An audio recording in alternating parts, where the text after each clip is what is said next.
Bismillahirrahmanirrahim.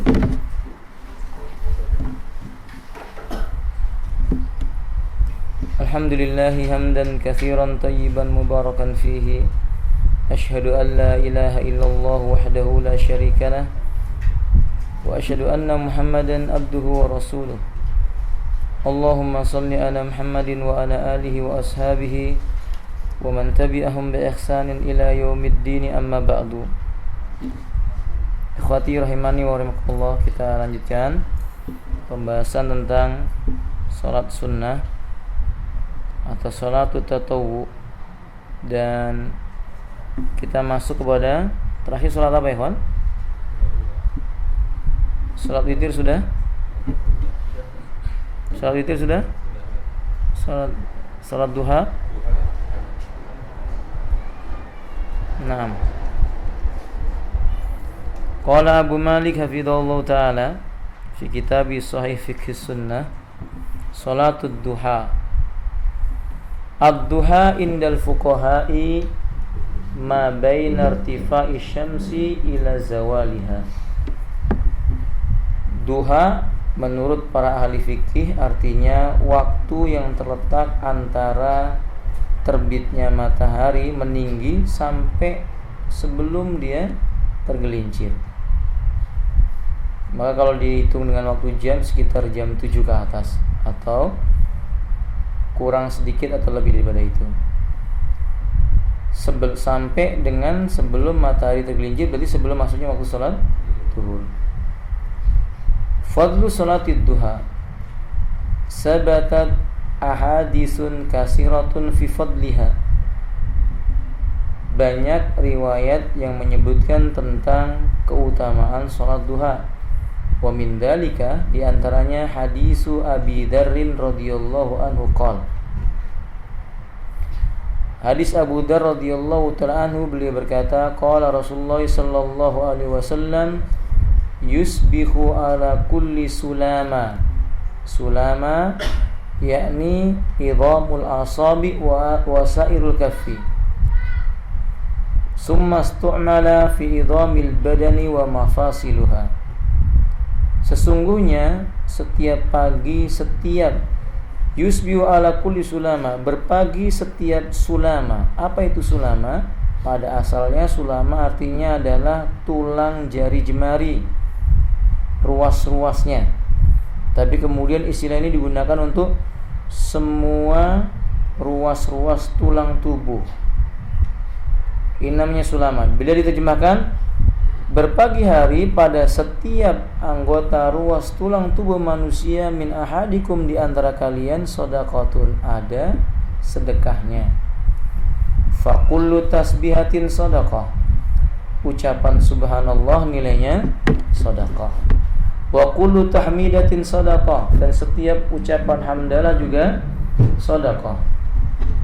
Wa kullu tahlilatin shadaqah, ucapan la ilaha illallah juga sedekah. Wa kullu takbirah sedekah, dan mengucapkan Allahu Akbar juga sedekah. Wa amru bil ma'ruf sedekah, amar ma'ruf itu sedekah. Wa nahyu anil munkari sedekah, melarang dari yang mungkar sedekah.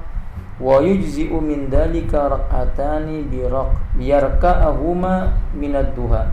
Semua itu terpenuhi dengan salat 2 rakaat yang dilakukan dari bagian waktu salat duha.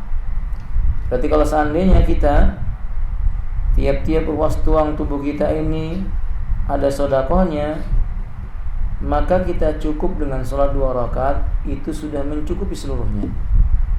Dan ini keutamaan. Karenanya jangan tinggalkan salat duha. Usahakan tetap mengerjakan salat duha. Buraidah radhiyallahu anhu berkata, Rasulullah sallallahu alaihi wasallam bersabda dalam riwayat yang dikeluarkan oleh Imam Abu Dawud dan Ahmad, fil insani sittuna wa salasumi'atin mufassal. Kata beliau, manusia itu punya 360 ruas anggota tubuh. Lalu kata Nabi sallallahu alaihi wasallam, alaihi ayyatasaddaqa an kulli mufassalin minhum sadaqah. baginya ada kewajiban mengeluarkan sedekah dari setiap ruas-ruas tulang tubuhnya itu. Nah, kata Nabi SAW ketika ditanya, "Faman ladzi yatiqu ya Rasulullah, kalau begitu siapa yang sanggup bersedekah sebanyak 360 ruas-ruas tulang tubuh itu?" Nah, Nabi mengatakan, "An-nakhamatu fil masjidi yadfinuha aw syai'u yanhihi min at-tariqi fa illam yaqdur fa rak'ata ad-duha tujzi'u minhu." Seseorang diam di dalam masjid, zikir, itu mencapai sedekah yang demikian itu. Atau kalau dia menyingkirkan duri dari jalan, tidak merusak jalan, atau kalau tidak sanggup dia sholat 2 rakaat saja di waktu duha, itu mencakupi semua kewajiban sedekah untuk tulang tubuhnya. Jadi saudara kaum muslimin, dengan demikian sholat ini sholat yang utama. Bahkan Allah berfirman dalam hadis qudsi, "Ibnu Adam, urqu li raka'atin min awwalin nahari akfika akhirih." Wahai anak Adam, rukuklah untukku 2 rakaat atau beberapa rakaat di awal siang, maka itu akan mencukupimu sampai akhir siang. Maksudnya sholat 2 rakaat sunnah duha itu cukup untuk pahalamu dari pagi sampai sore hari. Atau kama qala alaihi salatu wassalam. Gimana hukumnya salat duha? Terlalu apa? Agak digeleng-gelengkan aja. Biar enggak, saya sudah tua jadi kipas angin enggak ini ya. Baik. Hukmu salatid duha. Ikhtalafa ahlul ilmi fi hukmi salatid duha ala sittata aqwal. Hukum mengerjakan salat duha ini ulama kita berbeda pendapat sampai 6 perkataan. Aqrabuha salasatun. Ada 3 yang lebih dekat kepada kebenaran. Al-awwalu tustahabbu mutlaqan. Pendapat pertama mengatakan secara umum salat duha itu mustahab. Apa arti mustahab? Disukai. Wa istahabul muwadhabatu 'alaiha, dan sangat disukai dijaga terus-menerus salat duha ini. Ini mazhabnya jumhur ulama. Dan berbeda dengan mazhab inilah mazhabnya Hanabilah. Mereka punya alasan. Pertama, umumul ahadisul mutaqaddamah fi fadli salatid duha. Keumuman riwayat yang tadi kita baca tentang keutamaan mengerjakan salat duha. Wa khususan, secara khusus, hadis yusbihu ala kulli sulama min ahadikum sadaqah. Tiap pagi setiap anggota tubuh dari anggota tubuh di antara kalian itu ada apa? Sedekahnya. Berarti ini keutamaan dilakukan tiap hari. Yang kedua, hadis Abi Hurairah qala ausani khalili bisalasin. Rasulullah telah berwasiat kepadaku tentang 3 perkara. Siyamu salasati ayamin, agar senantiasa puasa 3 hari di tengah bulan, min kulli syahrin, tiap bulan, 13, 14, 15. Wa rak'atai duha, 2 rakaat salat duha. Wa an utiru qabla an arqud, salat witir sebelum aku apa? Tidur. Maksudnya bila khawatir tidak bisa bangun di malam hari. Maka khawatir rahimani hadis ini menjelaskan bahwa nilainya mustahab, tidak mungkin wajib. Karena digabungkan dengan salat witir dan puasa di tengah bulan, maka nilainya menjadi apa? Mustahab. Dan lakukan tiap saat, tiap hari maksudnya. Tiap pagi, tidak mengapa. Kecuali safar. Karena Nabi dalam safar hanya mengerjakan sholat sunnah, witir dan qobliyah subuh. Sholat sunnah, witir dan qobliyah subuh. Nah, kemudian Alhamdulillah rahimani qala Syaukani, Imam Syaukani berkata, wala yakhfaka annal ahadits al-warida bi isbatiha qad balaghat mubalaghan la yaksurul ba'du minhu an iktida'il istighbar. Tidak ragu bagimu hadis-hadis yang telah menetapkan tentang mengerjakan salat duha ini, sebagian tidak melampaui sebagian yang lain dan sebagian tidak mengurangi sebagian yang lain. Ketetapannya adalah istighbar, sunnah. Hukumnya sunnah. Ibnu Hajar al-Asqalani berkata, wa qad jama al-Hakim ala hadis al-warida fi salati duha fi juz'in fi juz'in mufradin wa balagha adada riwayatil hadis fi isbatiha nahwul 20 nafsan minas sahabah. Banyak para ulama di antaranya Imam Hakim telah menyebutkan riwayat tentang salat duha ini dikumpulkan lebih daripada 20 riwayat yang menerangkan dari kalangan para sahabat hukum salat duha itu apa? Sunnah. Ini pendapat pertama.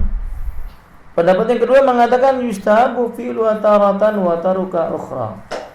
Ngerjakannya jangan terus-menerus. Kadang dilakukan, kadang tidak. Kadang dilakukan, kadang tidak. Ini menurut pendapat yang kedua. Mazhab ini dipilih oleh Imam Ahmad atau mazhab Hanabilah.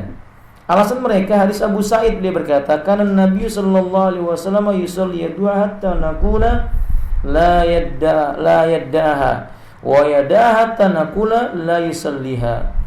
Dalam riwayat yang dikeluarkan oleh Al-Imam At-Tirmidzi, Ahmad dan yang lainnya, disebutkan dalam riwayat itu dari Abu Sa'id, beliau berkata, dulu Nabi mengerjakan sholat duha sampai kami mengatakan kayaknya Nabi gak pernah meninggalkannya. Dan kami melihat Nabi meninggalkan sholat duha sampai kami mengatakan sepertinya Nabi tidak pernah mengerjakannya. Sayang riwayat ini dhaif. Riwayat ini apa? Dhaif. Hadis Anas bin Malik dalam kisah sholatnya Nabi di rumahnya Utban bin Malik waktu duha. Qala Fulan ibnu al-Jawarudi li Anasin radhiyallahu ta'ala an. Akala Nabi yusalli duha qala ma ra'aitu shalla ghairu dzalikal yaum. Anas bin Malik pernah ditanya oleh seseorang, apakah Nabi pernah mengerjakan sholat duha? Ketika itu Anas pernah melihat Nabi melihat sholat duha di rumahnya Utban. Kata Anas, aku tidak pernah melihat Nabi sholat duha kecuali pada hari itu aja. Riwayat ini dikeluarkan oleh Imam Bukhari. Tapi itu bukan menjadi bukti bahwasanya Nabi cuma sekali sholat duhanya. Kenapa demikian? Mungkin saja Anas melihat Nabi cuma itu, tapi sahabat yang lainnya mungkin melihat dengan jumlah banyak Nabi mengerjakan sholat duha. Tapi dari ini menunjukkan bahwa pernah Nabi tidak sholat duha. Kesimpulannya gitu, Nabi pernah tidak sholat duha. Sehingga pendapat yang kedua berpendapat ya kadang lakukan, ya kadang tidak. Pendapat ketiga berpendapat la tusra'u illa lisabab. Enggak, sholat duha itu jangan dikerjakan kecuali karena ada sebab tertentu. Kafawati qiyamil lail, misalnya karena malamnya enggak sholat malam. Sementara kita terbiasa sholat malam misalnya. Suatu malam enggak sholat malam, maka nanti ketika pagi sholat duha, jumlahnya sesuai dengan jumlah rakaat yang kita kerjakan ditambahi dengan bilangan yang genap. Jadikan genap maksudnya. Ya. Pendapat ini dipilih oleh Ibnu Qayyim ba'da bustil aqwali fil mas'alah. Setelah beliau menerangkan berbagai macam penjelasan dalam masalah ini. Waqtajjal qailuna bi anna Nabiy sallallahu alaihi wasallam lam yaf'ala illa bi sababin wa tafaqa wuqu'a waqtas du'a wa tadatil asbab. Kata beliau, pendapat yang mengatakan tidak dikerjakan kecuali karena ada sebab, karena Nabi tidak pernah mengerjakan salat duha kecuali ada sebabnya, dan ini itu pun sesuai dengan waktu duha. Misalnya hadis Ummu Hani, An Nabiy sallallahu alaihi wasallam dakhala baita yauma fathi Makkah faghtasala wa shalla 8 raka'atin. Atau sebab selain salat malam, sebab yang lainnya misalnya Nabi memasuki rumahnya Ummu Hani pada hari di kota Mekah ditaklukkan. Beliau mandi kemudian beliau salat 8 rakaat di waktu duha. Ini karena sebab beliau memasuki kota apa? Mekah. Ada lagi yang mengatakan wa salatu sallallahu alaihi wasallam fi baiti Utban bin Malik. Salatnya Rasulullah di rumahnya Utban bin Malik. Ijabatu li su'alihi an yusalliya fi baiti fi makani yatakhidu musalla. Itu dilakukan karena ketika itu Utban bertanya, di tempat mana yang paling baik untuk dikerjakan sholat di rumah ini. Akhirnya Nabi menunjukkan sambil mengerjakan sholat di tempat itu. Tujuannya supaya suatu saat nanti kalau Utban pulang ke rumah mengerjakan sholat sunnah, tempat itu yang paling baik untuk sholat sunnah. Jadi pendapat yang ketiga ada sebabnya. Ini pendapat yang dipilih Ibnu Qayyim rahimahullah ta'ala. Wallahu alam bisawab. Abu Malik menguatkan yang mana? Kata beliau, wala yakhfa annal qaul al-awwal asahhu. Pendapat yang pertama lah yang lebih kuat. Sunnah dilakukan tiap hari boleh. Faham? Jika meninggalkan tidak. Menurut berdasarkan keumuman riwayat-riwayat yang menganjurkan sholat duha, kadang 8 rakaat, kadang 12 rakaat, kadang cukup dengan 2 rakaat saja. Dengan demikian, pendapat yang kuat, lakukan sholat duha, usahakan setiap hari. Fahimtum? Waktu sholat duha, beliau mengatakan kapan waktunya? Yubtada'u waqtuha min ba'di irtifa'i syamsi. Dimulainya kalau matahari sudah meninggi. Wantiha waqtul karaha. Berhentinya akhirnya ketika matahari tepat di atas kepala. Jadi sebelum matahari tepat di atas kepala masih bisa sholat duha. Fahim dong? Mana yang paling utama? Kapan itu? Antu akharu ila ayyastaddal har, ditunda sampai meninggi sekali dan panasnya menyengat. Ini yang paling baik. Ya jam 10 atau jam 11. Justru ini yang lebih baik. Kan sekarang kan kebanyakan jam berapa? Jam 8. 9. Justru mengakhirkannya hampir tepat di atas kepala itu lebih baik. Berdasarkan hadis Zaid bin Arqam dalam riwayat yang dikeluarkan oleh Imam Muslim dan Imam Ahmad, beliau berkata, Nabi SAW bersabda, "Salatul awwabina haina tarmidul fisali." Wa ma'nau an tuhmar ramadha wa yaramal fatajidu hadhil hararah. Bahwa salatnya orang awwabin itu waktunya yang paling tepat ketika seseorang berjalan sambil berjingkat-jingkat. Maksudnya karena panasnya tempat itu. Wadihafillah. Berarti ini menunjukkan waktu yang paling baik kapan? 10 ke atas itu paling baik. Fahim tuh? Nah, barakallahu fikum. Berapa rakaatnya? La khilafa bainal qailina bi istihbabi salati duha fi anna aqalluha ar-rak'atani. Sepakat para ulama tentang pendapat yang mengatakan salat duha itu sunnah, minimalnya cuma 2. Ini sepakat. Bilangan minimalnya 2 rakaat. Karena hadisnya berbunyi wa yujzi'u min dzalika rak'atani yarka'uhuma fid duha. Dan sedekah yang tadi itu terpenuhi dengan salat 2 rakaat yang dilakukan di waktu duha.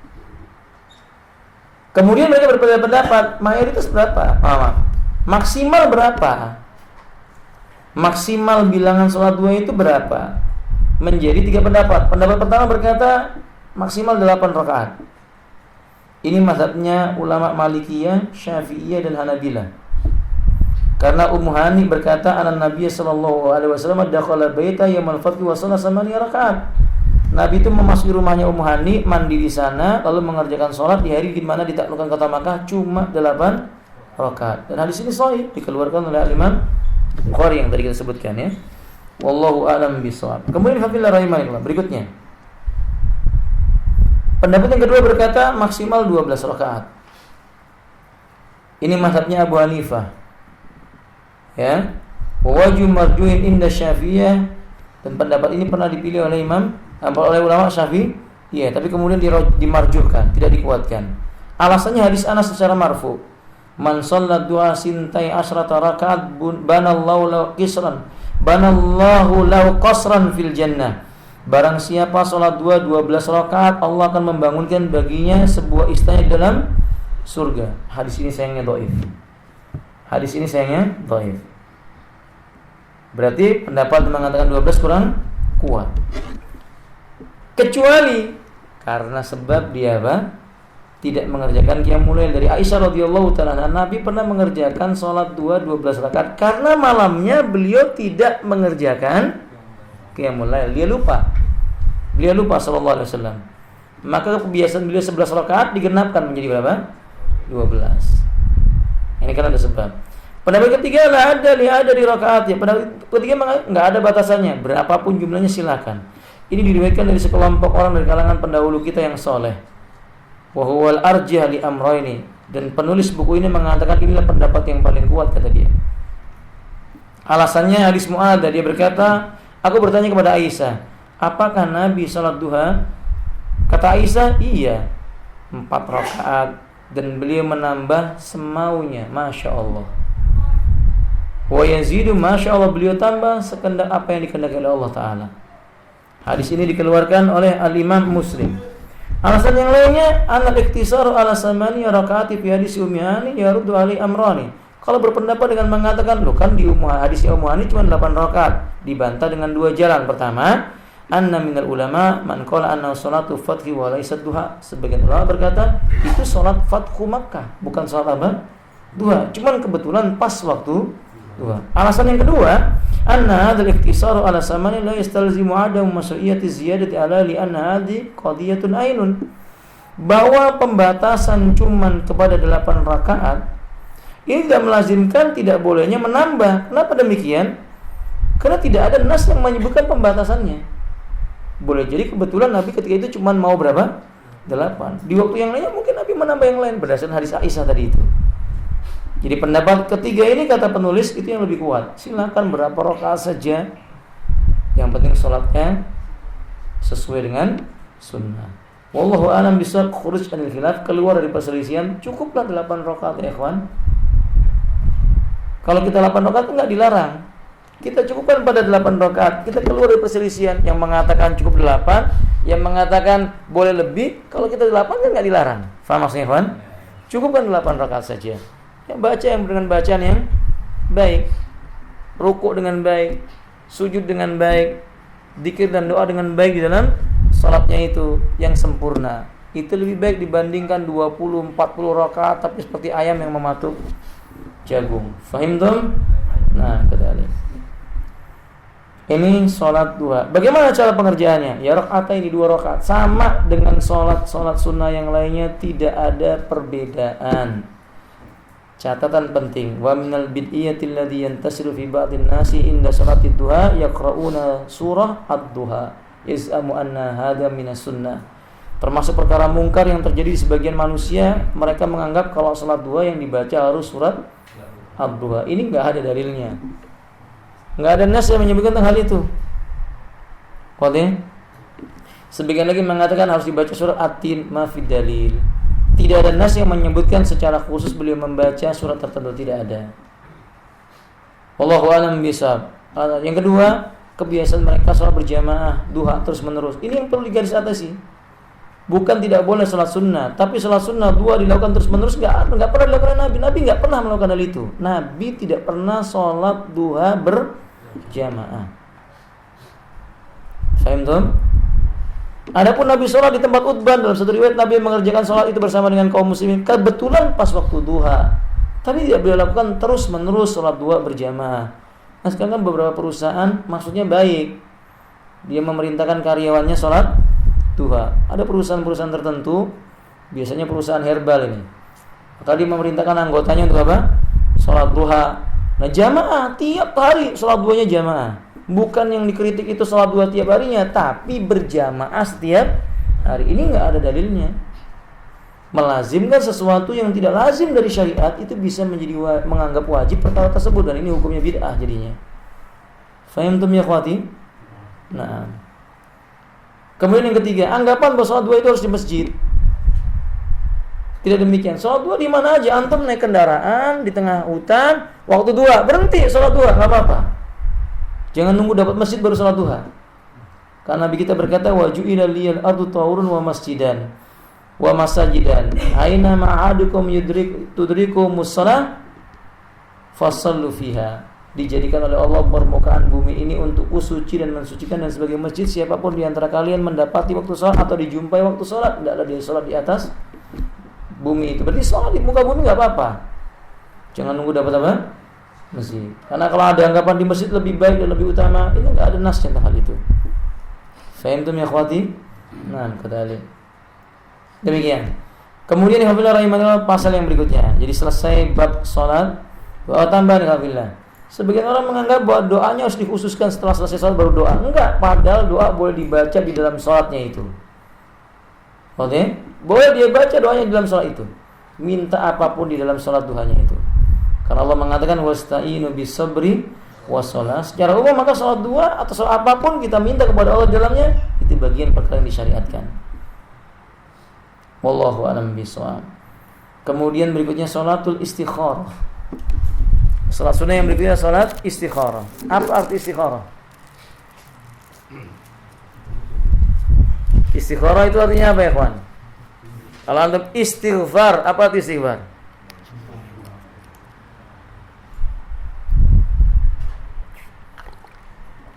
Meminta apa? Ampun. Istisqa minta hujan. Istikharah kok jodoh. Istikharah itu minta dipilihkan. Salah satunya minta jodoh boleh. Tapi arti istikharah bukan minta jodoh. Istikharah artinya minta untuk dipilihkan atas urusan yang dia inginkan. Ya, ini dianjurkan alhamdulillah. Man arada amran minal umuril mubahat. Barang siapa menginginkan suatu perkara selama perkara itu hukum asalnya mubah, wa tabasa alaihi wajhul khairi waswabu fi, sehingga dia harus memilih mana yang lebih baik dan lebih utama dari dua perkara itu, fa innahu yusannu ayusanna ra'atain. Jadi dia ragu-ragu ikhwan. Dua perkara, antum mau membeli sebuah benda, yang ini tertarik, yang ini tertarik, tapi nggak bisa beli dua, pilih salah satunya. Sebelum antum beli, titipkan kepada penjualnya, sebentar Pak, saya sholat istikharah. Itu boleh, dianjurkan. Sampai Nabi menganjurkan walaupun untuk masalah tali sendal. Kalau antum misalnya mau beli sendal, ini beda ini, yang satu talinya merah, satunya hitam. Pilih yang mana nih? Antum harus istikharah. Antum istikharah nggak apa-apa. Faham ya kawan? Nah, semua perkara yang mubah boleh. Tapi kalau perkaranya perkara yang haram, nggak ada istikharah ya kawan billah. Satunya madu, satunya khamr. Istikharah nih, yang mana yang mau dipilih? Nggak boleh. Ya jelas dipilih yang mana? Yang madu. Atau dua-duanya haram. Ini tamasya yang kemana nih? Ke Kuta atau ke Bali? Ke Kuta atau ke Borobudur? Tamasyanya mana nih? Borobudur atau Pantai Kuta? Borobudur atau Pantai Kuta? Dua-duanya nggak perlu istikharah untuk tinggalkan. Karena tamasya ke Borobudur nggak manfaat. Iya atau tidak? Kenapa nggak manfaat? Tempat orang beribadah, kesyirikan di sana. Kalau orang Islam harus benci dengan perbuatan syirik. Kenapa ke Kuta nggak boleh? Tempat orang membuka apa? Aurat. Jadi antum jangan istikharah. Faham tuh? Nah, kadzalika ikhwati rahimakumullah. Kalau perkaranya mubah, yusannu ayusalli rakaatain min ghairil fardhah. Dia mengerjakan salat 2 rakaat dan itu selain daripada salat wajib. Seolah-olah beliau mengistilahkan begini. Kalau seandainya Anda mengerjakan salat ba'diyah maghrib, Anda niatkan sekalian di dalamnya untuk beristikharah dengan berdoa kepada Allah Ta'ala. Boleh, bukan berdiri sendiri saja. Tapi kalau Anda mau berdiri sendiri untuk istikharah itu 2 rakaat di malam hari, boleh juga, tak apa-apa. Fahim tuh ya. Dan istikharah ini tidak terikat dengan waktu. Kapanpun antum mau sholat istikharah boleh, walaupun matahari sudah mau tenggelam. Waktu-waktu yang dilarang itu, yang kita mengerjakan salat untuk istikharah tidak terikat dengan waktu. Antum melewat di sebuah jalan yang bercabang di tengah hutan, ini mau tenggelam matahari. Ini mau kemana? Ini ke kanan atau ke kiri? Antum jangan apa? Nunggu tenggelam matahari dulu, tersesat nanti. Maka istikharah ketika itu lalu pilih salah satu dari jalannya. Ini dianjurkan karena Jabir bin Abdullah berkata, "Kana Rasulullah sallallahu alaihi wasallam yu'allimuna al-istikharata fil umuri kulliha." Adalah Rasulullah sallallahu alaihi wasallam mengajarkan kepada kami untuk beristikharah pada semua perkara, semua. Coba lihat semua perkara ini. Maksudnya perkara yang bukan haram ya. Perkara yang minimal hukumnya apa? Mubah. Tambahan, kalau perkaranya wajib nggak perlu istikharah. Sesuatu yang nilainya wajib, antum tidak boleh istikharah. Paham nggak? Contohnya, sholat berjamaah di masjid bagi laki-laki yang tidak ada udzur, hukumnya apa? Antum jangan istikharah lah. Ini mau ke masjid atau enggak ini hari ini? Jangan. Wadah. Nah, mau bayar zakat istikharah dulu. Salah. Mau bayar zakat ya sudah, nggak perlu istikharah, keluarkan. Tapi kalau antum beristikharah, siapa yang perlu diberi? Fulan atau Alan, dua-duanya miskin. Antum boleh istikharah. Yang lebih baik antum bagi 2 untuk keduanya. Fahim tuh? Nah, kadali. Kama yu'allimuna surata minal Qur'an. Karena saking pentingnya soal istikharah, beliau ajarkan kami seperti mengajarkan sebuah surat dalam Al-Qur'an. Berarti pelan-pelan, hati-hati, sungguh-sungguh, betul-betul penting. Seperti beliau mengajarkan surat dari Al-Qur'an. Dan nggak boleh salah cara baca, makna dan sebagainya. Faham?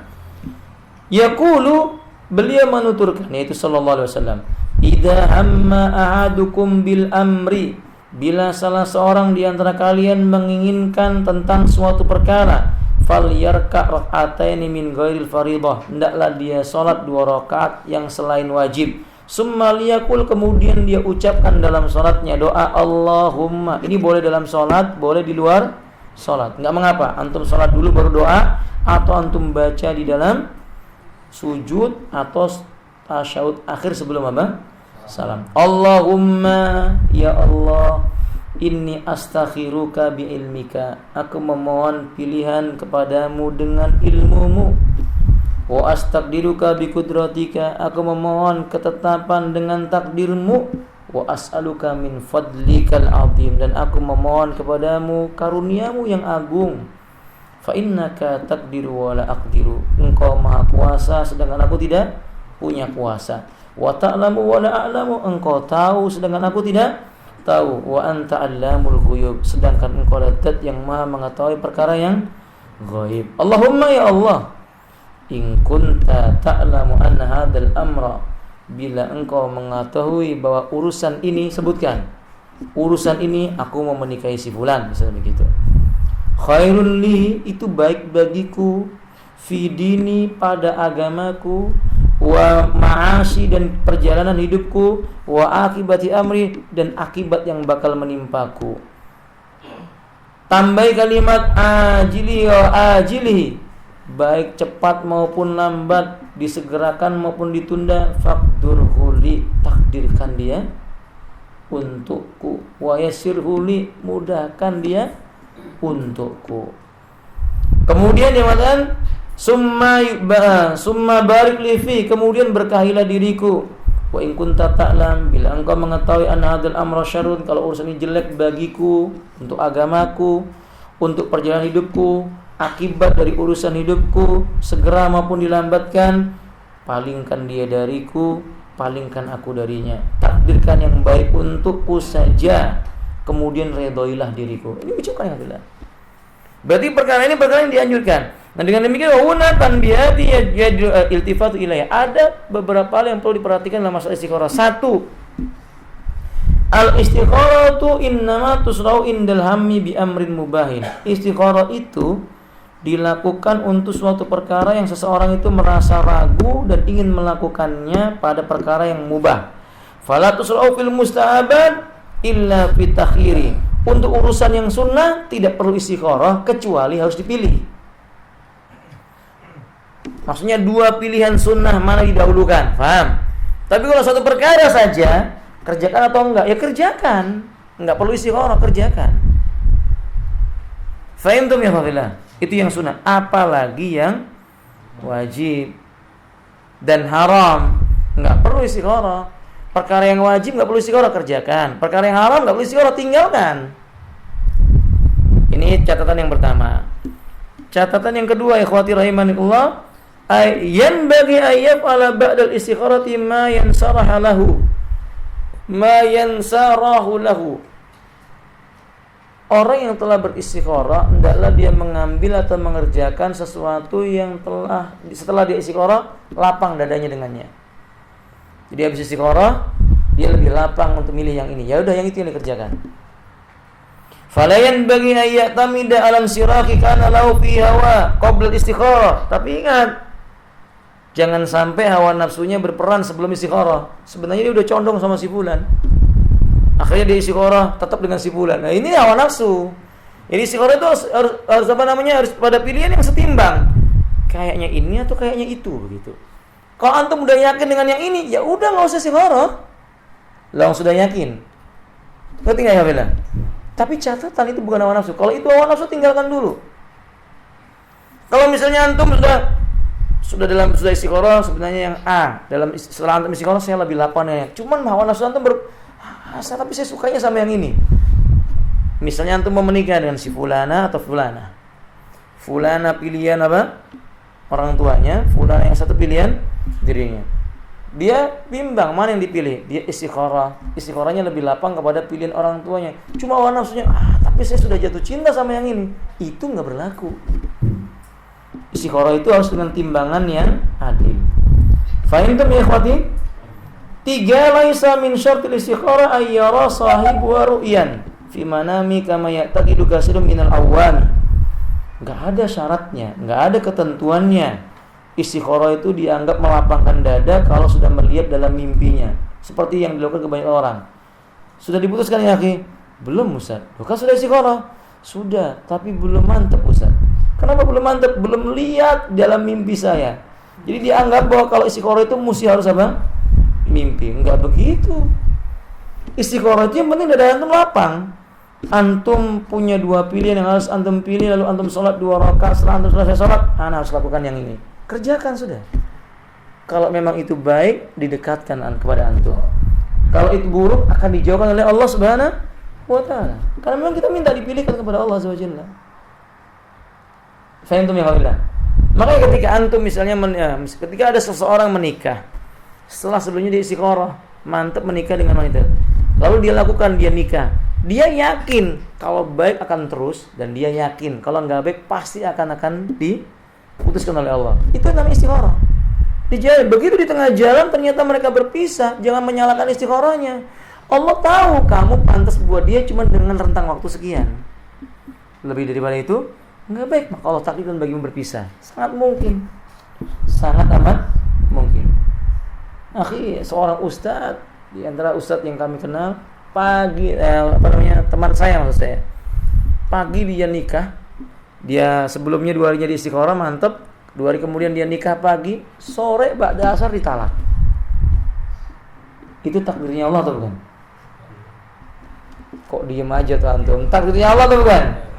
Takdir, tapi nih orang perlu digetok kepalanya. Enggak benar, kan ada etika. Alhamdulillah, setelah saya tanya, loh antum istikharahnya bagaimana? Ya istikharahnya yang penting saya lakukan aja katanya. Ini enggak benar, Ustadz kok begini. Alhamdulillah. Saudara kaum muslimin rahimani Allah.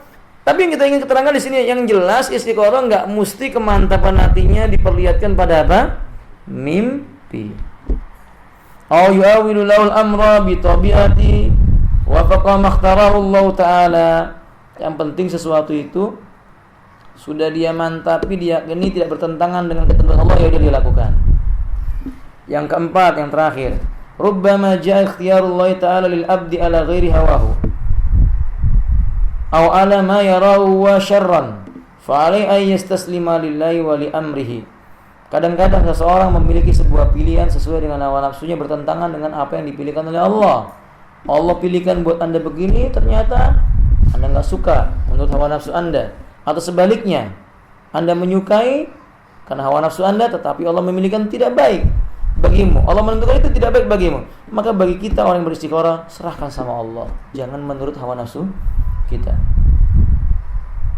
Sebab mungkin saja istikharah ditambahkan dalam mimpi, mungkin, tapi bukan seperti suatu kepastian. Paham ya kawan? Contoh, antum habis beristikharah tiba-tiba antum ngantuk dan tertidur. Untuk memilih yang mana nih? Yang satu wanita misalnya rambutnya keriting, kulitnya hitam. Yang satu rambutnya ikol, kulitnya putih, tinggi pula semampai dan langsing misalnya. Tiba-tiba antum mimpinya antum nikah dengan yang hitam, kulitnya hitam, rambutnya keriting, gemuk pula misalnya. Antum bermimpi itu. Lalu ini kayaknya salah ini istikharah. Jangan, itu benar istikharah antum. Antum harus nikah dengan yang tadi itu. Walaupun tidak suka antum dengannya. Karena boleh jadi itu mendatangkan kebaikan yang banyak. Allah Subhanahu wa taala mengatakan asa an takrahu syai'an wa huwa khairul lakum. Boleh jadi engkau membenci sesuatu, ternyata bagi Allah untukmu itu baik. Wa asa an tuhibbu syai'an wa huwa syarrul lakum. Dan boleh jadi kamu menyukai sesuatu tapi bagi Allah untukmu itu jelek. Wallahu ya'lamu wa antum la ta'lamun. Wallahu ya'lamu wa antum la ta'lamun. Allah itu mengetahui sedangkan kamu tidak mengetahui. Alhamdulillah. Boleh jadi mungkin istrinya yang dipilih oleh Allah yang tadi itu, yang secara manusia ini kok enggak baik. Tapi alhamdulillah nanti lahir dari wanita itu lelaki-lelaki yang anak-anak keturunan yang bisa bermanfaat untuk dirinya di yaumil qiyamah. Sangat mungkin. Alhamdulillah. Berapa banyak justru sebaliknya ketika dia menuruti hawa nafsunya, oh yang cantik tinggi semampai, ternyata apa enggak barokah pernikahannya. Tengkar. Baru mau akad nikah udah tengkar. Enggak tenang hidupnya. Sudah menikah dikuasai sama istrinya. Jadi masuk dalam golongan ikatan suami. Nah, takut dengan istrinya. Enggak barokah. Wadihlah. Kayak antum hati-hati kalau nikah dengan wanita yang cantik ya. Kalau menikah dengan wanita yang cantik, hati-hati. Timbang dulu agamanya kayak apa. Ingat banyak yang belum nikah toh? Banyak yang belum nikah? Ini saya nasihatkan. Antum hati-hati dengan wanita cantik. Hati-hati. Ya, karena wanita cantik itu begitu, bisa mengalahkan kewibawaan seseorang. Laki-laki yang sebelum dia menikah semua orang Masya Allah ketemu dia tunduk. Tapi kalau dia nikah dengan wanita cantik, nggak ada apa-apanya dia wanita cantik. Wanita itu berkata sujud mungkin dia. Naudzubillahi min dzalik. Jadi pengecut. Jadi antum kalau nikah jangan cari yang cantik. Ya, cari yang beragama. Kayak Imam Ahmad itu loh. Imam Ahmad itu kalau nikah Masya Allah, istrinya itu matanya buta satu. Matanya buta satu. Ketika ditanya oleh muridnya kenapa begitu? Karena beliau mengatakan saya menikah bukanlah. Saya menikah kepada seorang yang ingin mengingatkan saya kepada Allah Ta'ala, yang tidak mau melalaikan dia. Pekerjaan Imam Ahmad itu banyak. Coba kalau istri cantik, sebenarnya ditelepon, make upnya habis beli. Sahih? Nah, antum lagi kerja sebentar mau pekerjaan ini, ditelepon pulang, ini tolong ini kulit saya kena sesuatu. Coba kalau istri antum biasa-biasa aja, nggak apa-apa qadarullah, kan gitu ya. Saya atau tidak? Nah, makanya antum jangan cari yang cantik lah, yang biasa aja. Tapi soleha. Nah, kalau ternyata soleha dan cantik, ya ahsan. Faham? Karena ada ikhwan datang kepada saya, Ustaz, tolong carikan Ustaz yang soleha, cantik, keturunannya baik, kaya raya. Saya bilang kalau ada ya buat saya aja, buat apa berantum? Dan gitu ya kawan, ya kan ya. Sahih? Wah ini kayaknya jadi dalil buat antum ini. Saya kadariyah bilang. Ala kulli ikhwati rahimani kadalik. Seperti itu. Jadi pilih yang ada kebaikan yang dipilihkan oleh Allah Subhanahu wa taala. Tambahan al-istikharatu da'a fala ba'sa bi tikrariha. Ya du'aun fala ba'sa bi tikrariha. Istikharah itu doa yang diulang-ulang enggak apa-apa. Berulang-ulang antum istikharah, belum dapat sesuatu ulangi lagi, belum dapat sesuatu ulangi, belum dapat kemantapannya. Sampai ada seorang ikhwah itu istikharah sebanyak 25 kali. Baru yang ke-25 dia mantap harus memilih. Enggak apa-apa, karena memang mungkin begitu. Faham? Tapi ingat, kemantapannya bukan karena hawa nafsu sekali, bukan karena hawa. Antum sudah sholat dapat isyarat ini sebenarnya yang cocok buatmu. Kayaknya enggak lah, diulangi lagi. Kayaknya enggak, supaya dia kepilih yang mau dengan dia. Ini enggak bener. Jadi istikharah itu apa yang dimaui oleh Allah Ta'ala. Tanbih, warada hadis idza mamta bi amrin fastaghfir rabbaka fi sab'a marrat wa huwa batil la yasiu. Ingat, ada riwayat yang dikeluarkan oleh Imam Ibnu Sunni bahwa lafadznya berbunyi, bila kamu menginginkan suatu perkara maka mintalah istikharah kepada Rabbmu sebanyak 7 kali. Ini riwayatnya batil, tidak sah. Berarti istikharahnya 2 rakaat sekali, atau kalau kurang mantap ulangi lagi sampai dia mantap. Sekali lagi kemantapannya bukan karena hawa nafsunya. Faham tuh ya ikhwah? Nah, kadalik.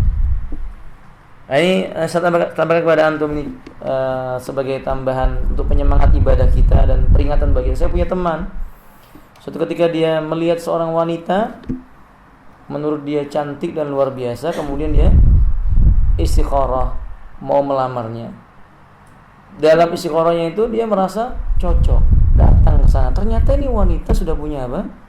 Suami. Tapi dia memaksa dia mau menikahinya. Saya katakan ini nggak benar. Ini berarti bisikan apa? Setan. Jadi istikharahnya cari informasi dulu, jangan kebalik. Lihat langsung istikharah baru cari informasi. Ngerti ya kawan? Cari dulu informasi, udah bersuami belum? Ya kalau bersuami antum istikharah ya percuma, nggak manfaat. Kalau muncul keinginan kepadanya berarti itu hawa nafsu. Nggak mungkin Allah memilihkan dengan sesuatu yang haram. Fahim tuh? Nah, kadalik. Ini benar ya kawan, makanya sampai kepada antum. Karena saya lihat ada pemuda-pemuda yang wajahnya belum, wajah orang belum lihat kelihatan lewat kan ya. Satu saat setelah ini mudah-mudahan cepat menikah ya. Nah, tadi. Khalas, selesai salat istikharah. Sekarang salat yang ketiga, salat tasbih. Salat tasbih ini naun min salatin nafilati. Tuf'alu ala suratin khasatin ya'ti bayanuha insyaallah. Salah satu jenis salat sunnah dengan tata cara yang khusus, akan datang penjelasannya insyaallah. Dinamakan dengan sholat tasbih karena di dalamnya memperbanyak ucapan tasbih. Ya, fa fiya fi kulli raka'atin khamsa wa sab'una tasbihah. Di antaranya pada tiap rakaat itu mencapai 75 ucapan tasbih. Berarti kalau 2 rakaat 150 ucapan tasbih. Gimana hukumnya? Nah, ulama kita berbeda pendapat ya tentang hukumnya. Alasan berbeda pendapat macam begini, karena apakah hadis yang menyebutkan tentang salat tasbih itu sahih atau tidak, itu aja. Sehingga mereka berbeda-beda. Kalau nggak sahih kan berarti nggak benar salat tasbih, bid'ah, paham? Kalau sahih atau hasan berarti boleh mengerjakan salat tasbih. Hadis Ibnu Abbas bahwa Rasulullah SAW berkata kepada Al-Abbas Ibnu Abdul Muthalib, hadisnya Abdullah Ibnu Abbas menceritakan Rasul berkata kepada ayahnya Ibnu Abbas, yaitu Al-Abbas Ibnu Abdul Muthalib, ya Abbas, ya Ammah, pamanku Abbas, ala u'tika, ala amnahuka, ala uhibbuka, ala af'alu bika. Maukah ku tunjukkan kepadamu sesuatu? Ku berikan sesuatu kepadamu. Asara hisalin idza anta fa'alta dzalika ghafarallahu laka dzanbaka. 10 perkara. Kalau kamu lakukan, Allah akan mengampuni dosa-dosamu. Awalu wa akhiru, qadimu wa hadisu, yang dulu atau yang sekarang, yang telah berlalu atau yang belakangan, sengajanya maupun tidak sengajanya, khata'u wa amduhu, sengaja maupun tidak sengajanya, saghiru wa kabiru, besarnya maupun kecilnya, sirruhu wa alaniyatu, dilihat pada orang maupun sembunyi-sembunyi dengannya. Asara hisalin antusalli arba rakaat. Asara hisal itu 10 perkara itu engkau salat 4 rakaat. Pertama, engkau salat 4 rakaat.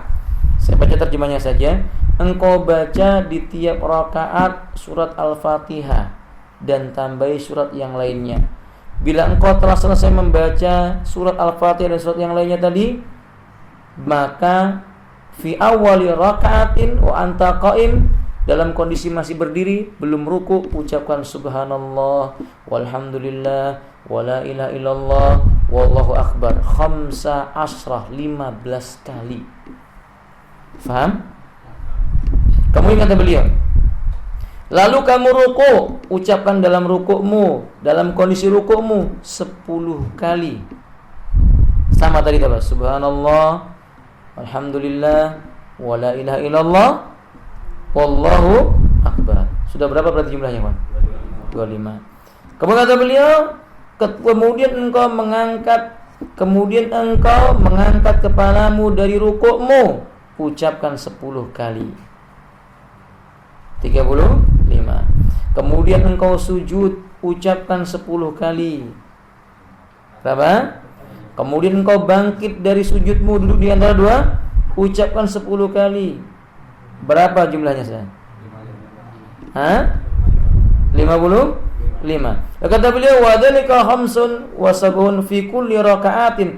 Kalau seandainya kamu Kemudian engkau bangkit ke atas. Kita ulangi yang pertama. Selesai dari membaca surat 15 kali. Ketika ruku 10 kali. Berapa sudah? Ketika bangkit 10 kali. 35. Ketika sujud 45. Ketika duduk di antara 2 sujud 55. Ketika sujud lagi 65. Ketika bangkit berdiri dibaca 10 kali. Berarti berapa? 75. Fahimtum? Nah, wallahu a'lam bishawab. Nah, apabila rahimanillah dilakukan seperti itu sebanyak 4 rakaat. Beliau mengatakan, kalau seandainya kamu sanggup, kerjakan setiap hari sekali. Kalau kamu enggak sanggup, kerjakan tiap 1 Jumat sekali. Kalau kamu enggak sanggup, lakukan 1 bulan sekali. Kalau kamu enggak sanggup, minimal setahun sekali. Kalau juga enggak sanggup setahun sekali, seumur hidupmu lakukan sekali. Hadis ini dikeluarkan oleh Imam Abu Dawud, Ibnu Majah, Al-Hakim, Al-Baihaqi, At-Tabrani, Abu Nuaim dan yang lain-lainnya. Penulis buku ini, Sahih Fiqh Sunnah, berkata dhaifun. Hadisnya apa? Dhaif. Tapi kemudian apakah hasan ataukah tidak? Terangkat sampai hasan atau tidak? Wallahu alam bisawab. Imam Al-Albani membawakan riwayat yang banyak, lalu beliau mengatakan hadis ini hadis yang hasan. Kalau begitu, amal ini bisa dilakukan karena riwayat ini apa? Hasan. Nah, pendapat yang kuat dalam masalah ini berarti mereka mengatakan bahwa ini perkaranya mustahab. Wadihafillah. Begitu. Ini yang dipilih oleh Al-Imam Al-Albani, dikuatkan pula Syekhul Islam Ibnu Taimiyah, sedangkan yang lain-lainnya mengatakan meninggalkannya lebih utama. Wallahu alam bisawab. Yang kuat dalam masalah ini wallahu alam la ba'sa bi, enggak apa-apa dilakukan. Salat sunat tasbih ini cuma ada catatan. Satu, salat sunat tasbih waktunya tidak tertentu. Jangan dikhususkan di malam tanggal 15 Sa'ban ya, atau nisfu Sa'ban, enggak ada dalilnya. Kedua, berjamaah dengan zikir-zikir tambahan. Kan itu antum lihat orang sudah selesai salat tasbih itu, masya Allah, tahlilnya itu la haula wala quwwata illa billah, sampai kepada hu begitu saja. Bukan la ilaha illallah, tapi bukan la ilaha illallah lagi, tapi apa? Hu sampai begitu artinya. Itu kejadian. Oleh Syekh Abdul Salam tahu, Syekh Abdul Salam ngerti. Iya Syekh. Enggak tahu ya. Musibah kalau antum enggak tahu. Kalau antum tahu ya musibah juga. Ala kulli ikhwafillah rahimanillah demikian. Jadi di Masjid Al-Wusta pernah dilakukan toh? Setiap tahun ya? Oh. Setiap nisfu Sa'ban. Enggak ada penentuan waktunya, enggak ada. Apalagi diyakini harus berjamaah. Enggak demikian. Apalagi diyakini harus ada pantangan-pantangannya. Kalau malam salat tasbih, paginya harus puasa. Kalau enggak dia begini begitu. Itu ada dalilnya. Enggak ada kaitannya puasa dengan salat apa? Tasbih. Ya kalau mau lakukan saja, kapan saja mau dia lakukan, siang maupun malam, tiap hari atau seminggu sekali, sejumat sekali, setahun sekali, atau seumur hidupnya cuma apa? Sekali la sabih. Caranya seperti yang tadi kita sebutkan. Fahim tuh? Wallahu a'lam bishawab. Tanbih ala qauli bi mas'uliyati salat tasbih fa in taharri salata fi lailati sabi wal isrin min ramadhana wal ijtima' fil masjid li adaiha bid'atun la asla lahu laha. Peringatan bagi yang menganggap bolehnya mengerjakan salat tasbih berdasarkan riwayat yang tadi kita sebutkan, maka hendaklah dia memperhatikan kalau dia kerjakan salat tasbih itu di malam 27 Ramadan, artinya ditentukan bulan tertentu, tanggal tertentu, ini dilakukan dengan cara berjamaah di masjid, itu enggak ada dalilnya, bid'ah kata beliau. Wa kullu bid'atin wa kullu dhalalatin finnar. Jangan salah paham ya. Kita tidak mengatakan, kita memilih pendapat insyaallah yang tidak mengatakan salat tasbih itu bukan, tidak bid'ah. Salat tasbih itu sunnah, tapi yang kita ingkari cara mengerjakannya. Sama dengan kita tidak mengingkari dzikir. Yang kita ingkari cara melakukan. Kita tidak mengingkari salat tasbih, yang kita ingkari cara mereka mengerjakan salat tasbih. Faham ya Pak? Kita tidak mengingkari mencintai Nabi, tapi kita larang, kita akan mengingkari bagaimana cara mencintai Nabinya harus dengan syariat. Fahim tuh? Nah, kadali. Terakhir, salat tahiyatul masjid. Kemudian kita tanya jawab insyaallah. Tahiyatul masjid itu artinya apa, kawan? Tahiyatul masjid itu artinya apa toh? Salat sunnah menghormati masjid. Tahiyat itu artinya menghormati, penghormatan kepada masjid. Nah, ulama kita berbeda pendapat tentang hukumnya, wajib atau sunnah. Sebagian ulama mengatakan wajib, yaitu di hari Jumat. Ketika seseorang memasuki masjid, khatib sedang berkhutbah. Alasannya ketika dalam riwayat Imam Muslim ada seorang laki masuk masjid langsung duduk, ditegur oleh Nabi. Apakah engkau sudah sholat? Lelaki ini berkata belum. Kata Nabi, "Kum fasholli raka'ataini, bangkit sholat 2 rakaat." Padahal Nabi ketika itu sedang berkhutbah. Kata para ulama, mendengarkan khutbah Jumat hukumnya apa? Wajib. Kalau seandainya sholat tahiyatul masjid cuma sunnah, untuk apa Nabi nyuruh yang sunnah meninggalkan yang wajib? Gak mungkin.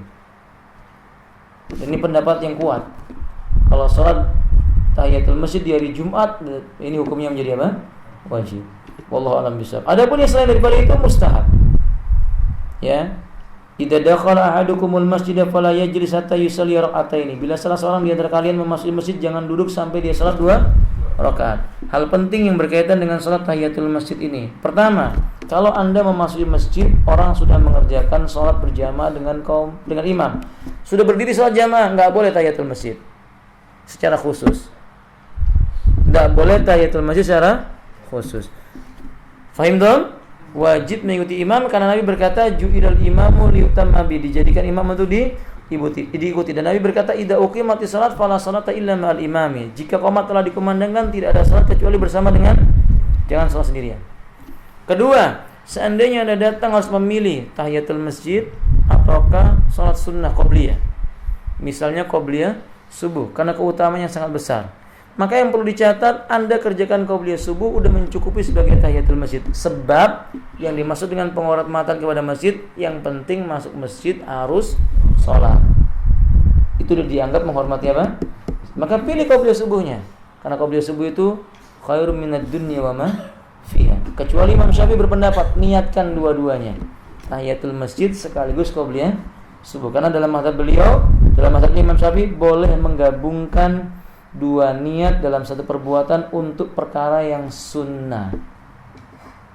Oke, ini pendapat beliau. Wallahu alam, saya lebih condong kepada pendapat ya ini memilih salah satunya karena maknanya sudah masuk pada yang lainnya. Yani pilih salat qabliyah subuhnya, kita sudah masuk dalam bab menghormati apa? Masjid. Wallahu alam bisawab. Catatan yang ketiga, bahwa tahiyatul masjid itu ikhwati rahimani wa rahimakumullah dihentikan ketika qomat telah dikumandangkan. Jika antum salat tahiyatul masjid, qomat dikumandangkan, hentikan. Tadi dalilnya sudah kita sebutkan. Idza uqimatis salat, qomat kalau sudah dikumandangkan untuk salat, fala salata illa ma'al imam. Tidak ada salat lagi kecuali bersama dengan apa? Hentikan. Walaupun antum sudah dapat sujud di rakaat yang pertama itu mau bangkit, hentikan, batalkan. Fahim dong? Nah, kadzalik.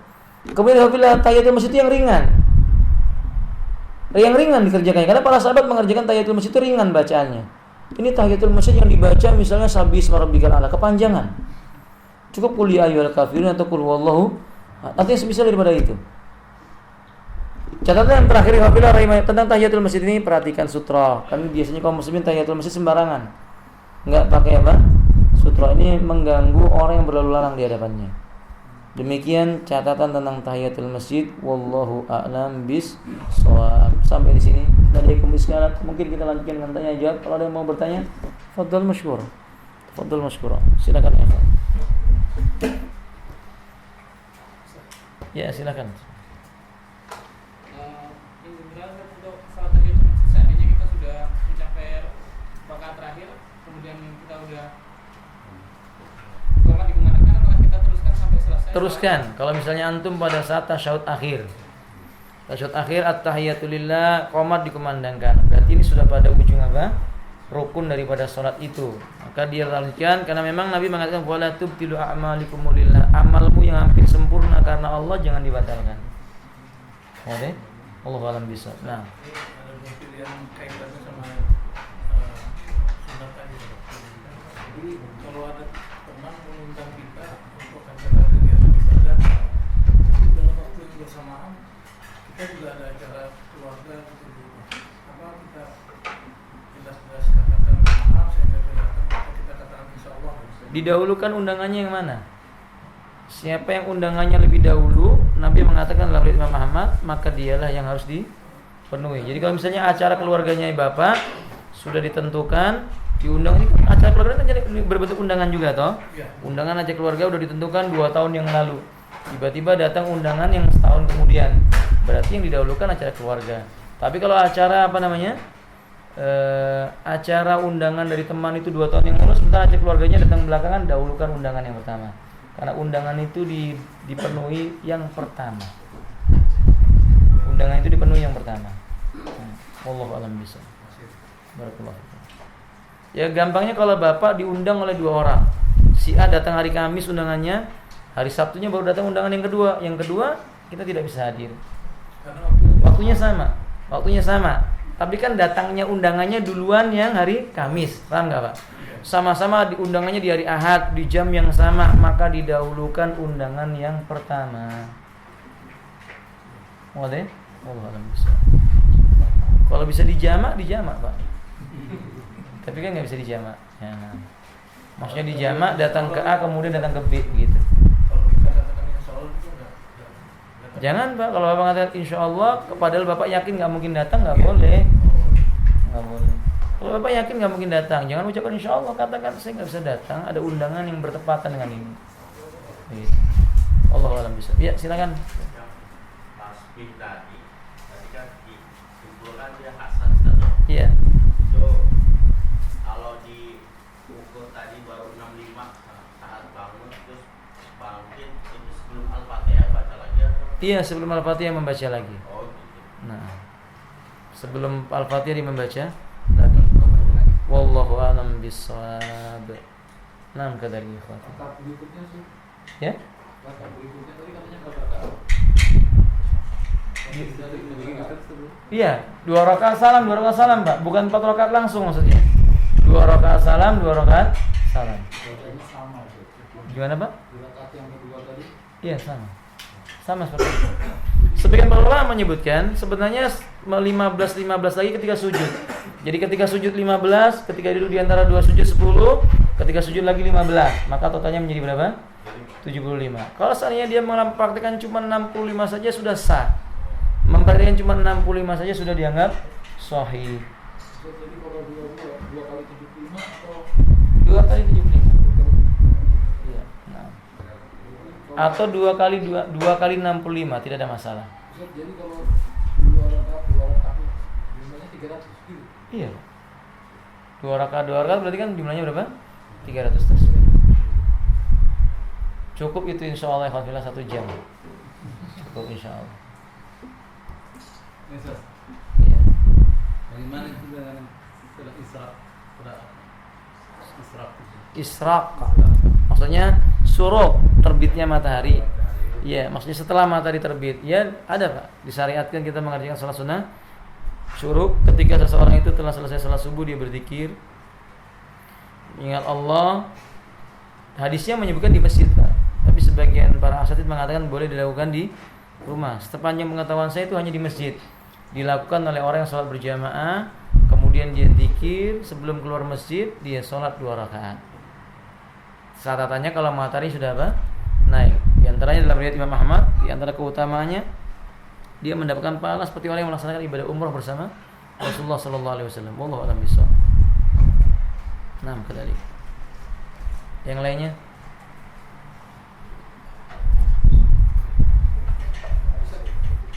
Kalau untuk salat sunnah itu misalkan salat setelah wudhu kemudian salat tahiyatul masjid itu keharusan atau bolehkah itu?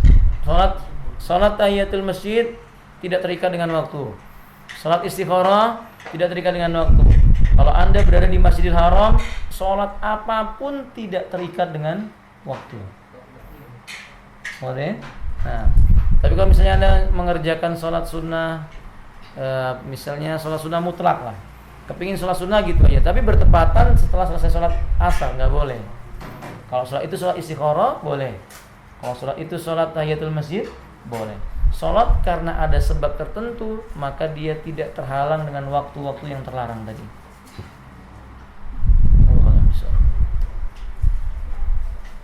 Istikharah Ustaz. Ya? Istikharah kalau kita sholat terus kita membayangkan pilihan itu difokuskan gitu, nggak boleh ya? Misalkan kita milih 2, kita memfokuskan salah satu yang tertarik. Setelah sholat? Iya, setelah sholat. Nggak apa-apa. Setelah sholat, kayaknya saya condong dengan yang A. Iya. Atau begini, pakai hitungan. Jadi begini, antum selesai sholat istikharah, kemudian misalnya gampang ini, misalnya mau menikah ya, yang gampang saja, dan ini kan contoh yang menyenangkan insyaallah ya. Antum. Jadi kalau misalnya antum jumpai ini ada 2 wanita yang mau antum nikahi, antum istikharah dulu. Selesai istikharah antum menghitung. Oh, si A kayaknya dari segi akhlak nilainya 8. Dari nilai agama, segi agama nilainya 10. Kecantikan oh biasa aja 6 enggak apa-apa, gitu ya. Bawa lagi terus yang dibandingkan nilai lain. Lalu muncul hitungannya. Oh, yang ini nilainya lebih besar. Pilih yang itu enggak apa-apa. Boleh? Karena sudah beristikharah. Di akhir kata nggak boleh. Ya Allah, tapi yang ini baik itu nggak boleh. Nggak boleh kalau misalnya antum bilang kayaknya yang ini aja ya Allah, yang enggak, karena udah dipilih kan sama Allah yang itu. Oh deh. Karena baik menurut kita belum tentu baik menurut Allah. Allah alam bismillah. Iya, Pak. bahwa dulu atau sekarang selalu dikatakan orang Muhammadiyah itu tidak pakai usawi, selalu jujur Orang Muhammadiyah tidak pakai? usawi. Iya. Yang saya tanya misalkan itu seperti apa? Apa pakai bahasa Arab? Oh, bahasa baik. Indonesia dalam hati dan di Baik. Pertama, kalau ada orang mengatakan orang Muhammadiyah nggak pakai usolli, katakan kepadanya, apakah Nabi pakai usolli? Dia nggak akan bisa jawab. Kalau dia jawab Nabi pakai usolli, berarti Nabi NU. Iya toh? Kalau dia mengatakan Nabi nggak pakai usolli, berarti Nabi apa? Muhammadiyah. Itu nggak benar kalimat itu, masalah usolli dan tidak itu. Jadi nggak boleh seorang mengatakan dan menjasi seseorang gara-gara tidak usolli langsung apa? Muhammadiyah. Ini pemikiran yang tidak tepat. Ini menunjukkan bahwa dia tidak paham tentang ilmu. Ini hal yang pertama yang harus diperhatikan, Pak. Tolong nanti rekamannya jangan dianu ya. Ada bahasa NU sama Muhammadiyah, jangan salah paham. Saya tidak bermaksud untuk mendeskripsikan salah satu dari kelompok ini, tidak. Cuma ingin menyebutkan bahwa lafaz harus usolli maupun tidak usolli dengan alasan begini begitu dengan mendeskripsikan sebuah kelompok yang lainnya, ini kesalahan. Mestinya ditimbang dengan syariat. Pertanyaan beliau, niat itu sebenarnya apa toh? Semua orang sudah paham. Niat itu maknanya al-qasdu, keinginan menuju sesuatu, keinginan melakukan sesuatu, keinginan berbuat sesuatu, itu namanya niat. Keinginan, iradatu syai', ingin melakukan sesuatu namanya niat. Faham gak ya Pak Bila? Menginginkan sesuatu itu namanya niat. Maka niat itu muncul kapan-kapan saja, tiba-tiba dan kapan-kapan saja. Bisa jadi demikian. Misal Bapak perjalanan dari Istiqomah mau menuju ke rumah Bapak, misalnya di Karangjati. Tapi di tengah jalan tiba-tiba Bapak lihat ada penjual apa namanya itu? Martabak. Ah, ini kayaknya enak, berhenti. Berarti Bapak niat mau beli apa?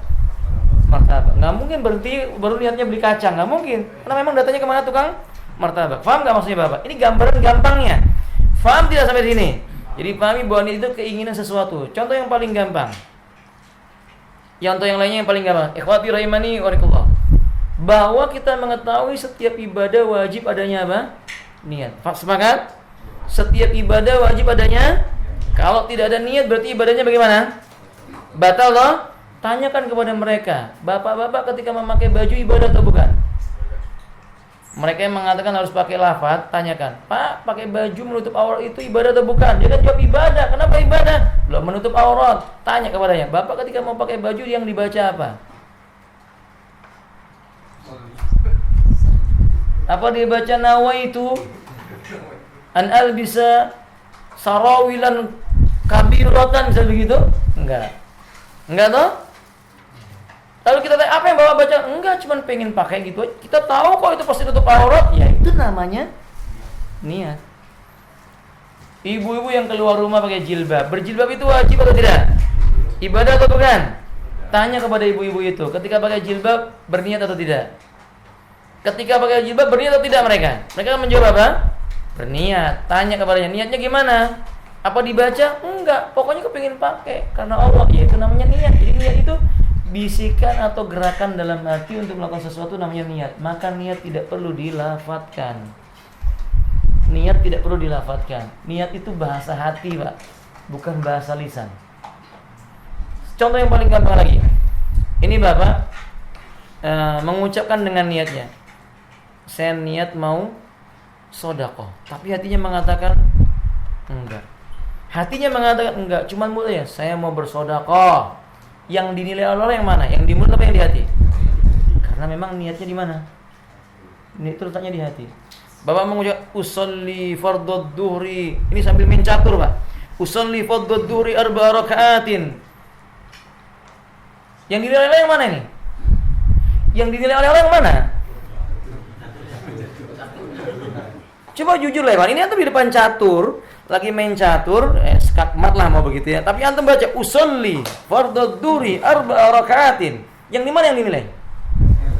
Yang di hati antum. Waduh, niatnya antum main catur kok walaupun antum mengucap usolli, tetap yang dinilai oleh yang mana? Antum mau sedekah. Saya sedekah karena Allah, tapi hatinya mudah-mudahan ada yang lihat saya. Yang di mana yang dinilai Allah? Yang di berarti niat itu bahasa hati. Enggak, Ustaz mau bahasa Arab atau bahasa Indonesia? Bahasa hati, Pak. Bukan bahasa Arab maupun bahasa Indonesia, tapi bahasa hati. Boleh nggak Ustaz misalnya dalam hati saya berkata, ya Allah, saya mau berangkat haji besok. Ya boleh, itu jelas niat, jelas itu niat. Jelas ya di dalam hati, paham Pak? Nah, kata adik, warahmatullahi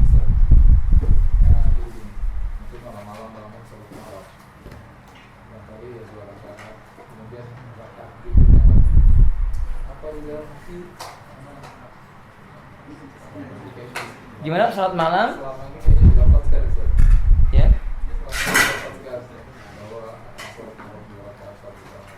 Salat malam 2 rakaat terus gimana? Fardu, kan salat malam bukan fardu. Sudah salah nih kalau misalnya, ya Allah ini salat malam fardu karena engkau. Ya salah, karena salat malam bukan apa? Fardu. Salat malam itu ya Allah ini salat sunnah 2 rakaat karena engkau di dalam apa? Hatinya. Oh enggak boleh, bid'ah. Bid'ah kalau dilapatkan, ya Allah ini salat malam 2 rakaat karena engkau. Bid'ah. Kullu bid'atin dhalalah wa kullu dhalalatin. Gimana? Iya, enggak boleh dilapatkan. Kenapa?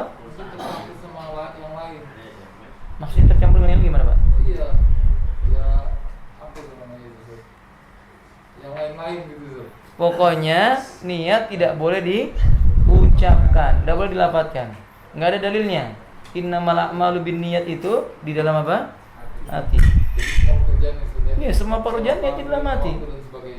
Iya. Tapi kalau ada orang mengucapkan kalimat saya mau ke tempat Pak Rahmat, berarti dia sudah niat ini ke tempat Pak Rahmat. Tapi kalau dia ini kan saya mau ke tempat Pak Rahmat karena Allah Ta'ala. Ini bid'ah. Paham nggak Pak? Bisa bedakan nggak Pak?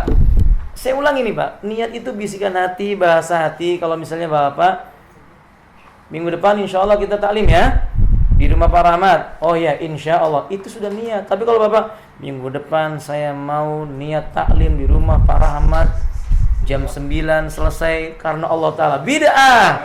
Tidak paham saya Pak, menyengaja berbuat seperti itu bid'ah. Tapi sesuatu yang spontan nggak dilarang. Waduh, Ustaz, butuh sedekah apa kan begitu? Oh ini Pak, tolong ini perlu ini. Oh ya, tolong sedekah untuk ini Pak Ustaz besok. Itu udah boleh tanpa harus mengatakan Ustaz, ntar dulu Ustaz, saya niat sedekah. Nah ini Pak, yang seperti ini nggak boleh Pak. Lafaz-lafaz yang kayak begini ini berkaitan dengan cara ibadah. Sekarang mulai paham nggak Pak? Nah kesalahan sebagian orang yang usolli itu karena setiap mereka mau sholat ditambah dengan usolli, padahal dia tahu pergi ke masjid adzan maghrib kalau dia lakukan sebelum bersama imam berarti qobliyah atau tahiyatul masjid. Kan dia paham itu, dia ngerti nih. Ini saya mau tahiyatul masjid itu udah niat. Waduh.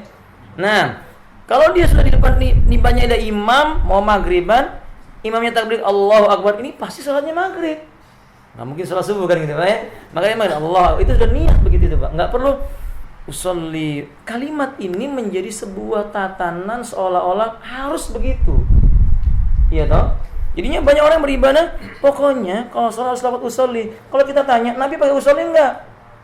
Pakai. Mana dalilnya? Shollu kama ra'aitu muni usolli. Ya salah, bukan itu. Muni usolli bahasa Jawa kan gitu. Paham maksudnya Pak ya? Waduh? Nah, kata dia. Paham nggak ini Pak? Jangan sampai dapat PR nih Bang, nggak bisa tidur nanti. Pasti belajar kembali. Gimana Pak? Belajar kembali. Insyaallah. Jadi jangan dilapatkan dengan apa? Lisan Bapak malam hari salat, di hatinya berbisik, ini mau salat 2 rakaat karena Engkau ya Allah. Boleh. Tapi kalau Bapak jadikan pakem, tahu pakem ya Pak ya? Sebelum salat diam dulu. Dalam hati merenung, ya Allah, salat 2 rakaat karena Allah. Nah, ini yang ada dalilnya. Jadi kan bisa diterima orang yang begitu masuk masjid langsung angkat takbir. Tuh diterima. Sebab kalau dia stop dulu itu tadi jadi berpikir macam-macam. Iya, khawatirnya dia diam dulu, mikir dulu. Iya. Salat 2 rakaat karena Engkau ya Allah. Allahu Akbar. Nah, ini pakem yang ada dalilnya. Jadi kalau Bapak datang ini udah tahu niat mau maghrib. Makanya sahabat Nabi itu Pak, ketika ngelihat Nabi ruku, dia nggak diam dulu baru takbir, enggak. Begitu ngelihat Nabi ruku, langsung dia di depan pintu masjid Allahu Akbar kemudian ruku. Dikirkan kapan yang ucapan usolli? Nggak ada. Nggak ada. Dia langsung takbir langsung ruku. Waduh. Tapi jangan begini, kesalahan kaum muslim datang langsung takbir Allahu Akbar, sudah selesai takbir baru sibuk membenarkan baju. Ya bukan begitu, benarkan dulu bajunya baru takbir kalau mau demikian.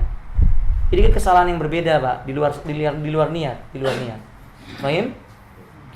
Insyaallah lain waktu kita akan Tapi bahas. kalau diucapkan dalam hati itu niatnya itu Sebelum sholat, Pak.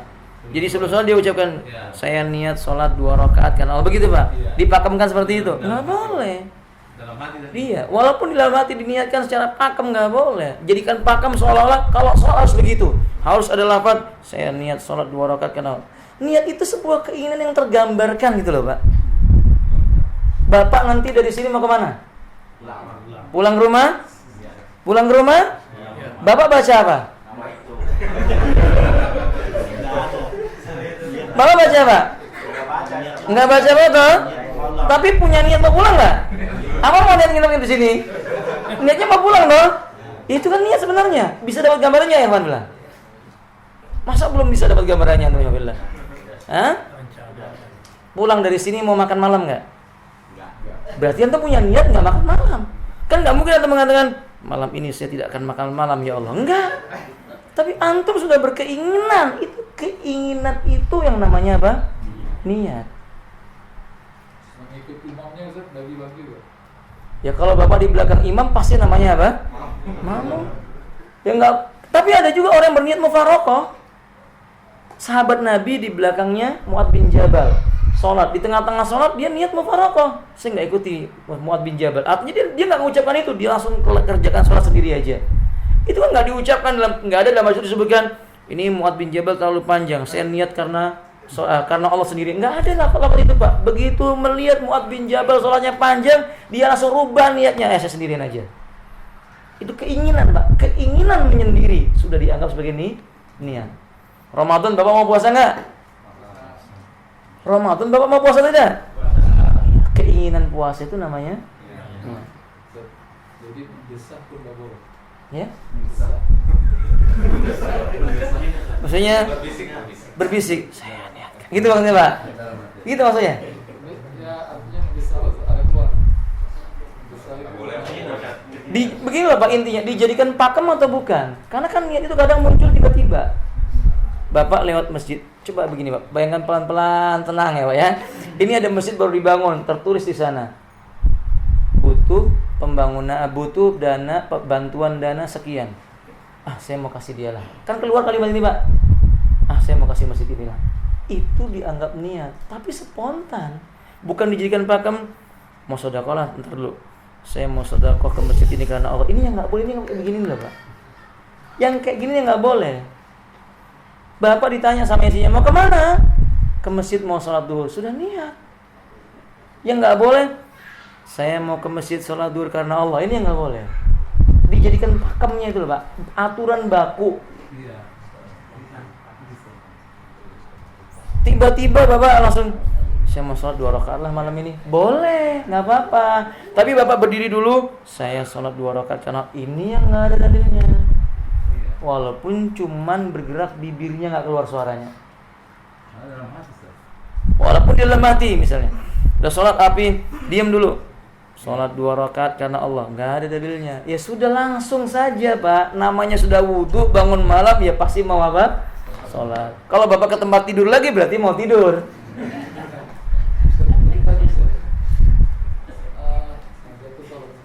Sunat lail 2 rakaat fardu karena Allah itu nggak boleh. Sholat malam itu kan bukan fardu, Pak. Fardu itu artinya wajib.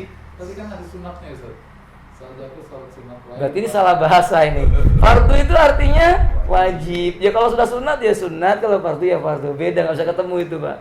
Saya sholat sunnah malam fardu karena Allah. Loh, sholat sunnah malam kok fardu? Sholat sunnah malam itu bukan fardu, Pak.